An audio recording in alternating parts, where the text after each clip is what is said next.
In this video, we are going to show you how to use Poppy AI for book summaries. Now, if you don't want to read an entire book, it's quite simple. Just open a new board here, and we want to click here. You look at your left-hand side, this is your main menu. Click on the very first option to open a Poppy chat, right? So once you have this is our main engine here. You want to either just click a link, copy paste a URL here from any book. We have this book farming in Iowa, but when you click this, you're going to be able to download automatically the PDF of the book. So to do that, so again, two ways: paste this and then connect it here. But sometimes the thing is, sometimes PoppyChat can't read it, right? So this can't read it, right? Now, if you have a PDF of an entire book, just click upload. Click from device or wherever it is saved, right? Like so. Enter the PDF like so. Wait for it to be uploaded. There we go.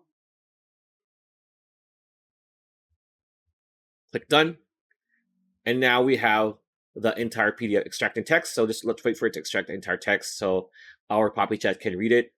So while waiting, all we need to do is, I want you to summarize the book that I have linked. Press enter or press send. There we go. Now, PoppyChat sometimes can hallucinate that it can't read it, so sometimes you need to push it. But as you can see here, it already reads it, so now it's going to create an outline or a summary of the book about farming practices in Iowa, right?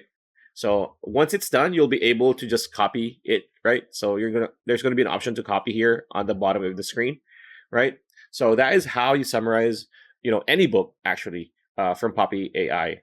And yeah, if you're interested in trying out Poppy AI, you can get a $25 discount if you click on the link in the description below. Pretty much it. That's a video. Hope you liked it. Like, comment, share, subscribe, ring that bell icon. I'll see you on the next video.